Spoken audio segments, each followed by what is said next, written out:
Yo, what's up mga kaibigan? Nalina tayo magkwentuhan matapos sa magtala ng 24 points and 5 assists on 11 of 13 shooting sa field laban sa Sacramento Kings. Mataas ang kumpiyansa ni Lebron na sinabi na sinisipan niya nga daw ngayon ang Pwetli Father Time at tinatalo niya ito.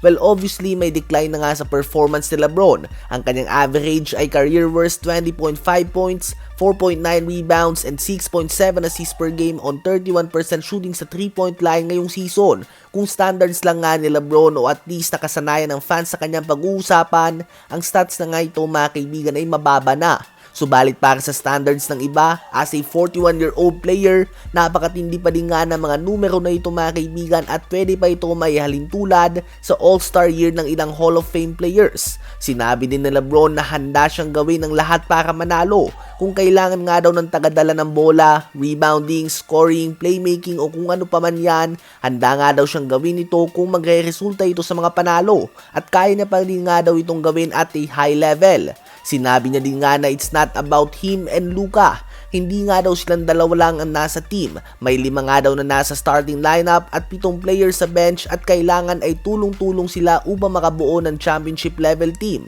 At tama naman siya dito mga kaibigan. Hindi natin may tatanggi na napakaganda ng performance sa pinakita ng Lakers laban sa Kings. Subalit andun din nga ang katotohanan na Sacramento Kings ang tinalo nila. Isang team na may 8 panalo pa lamang sa season na ito at nasa second to the last sa standings ng West. At wala pa nga si Domantas Sabonis at Zach LaVine sa lineup na nakaharap nila.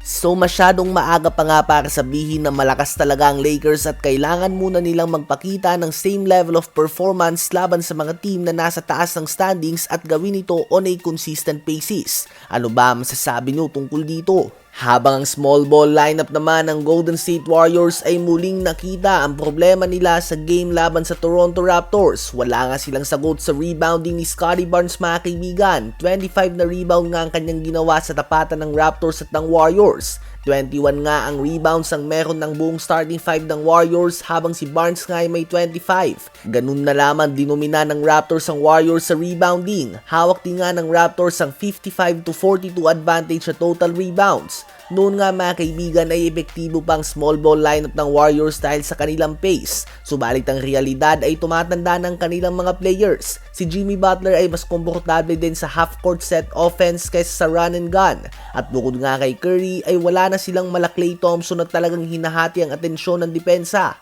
Kaya naman ngayon nga ang Warriors ay tila ba weather lamang ang performance. Minsan malakas at minsan naman ay nagkakalat. At kitang-kita nga yan sa kanilang record na 16 wins and 16 losses. Hirap nga silang makagawa ng 3 o higit pa na magkakasunod na panalo. Ano ba ang masasabi nyo tungkol dito?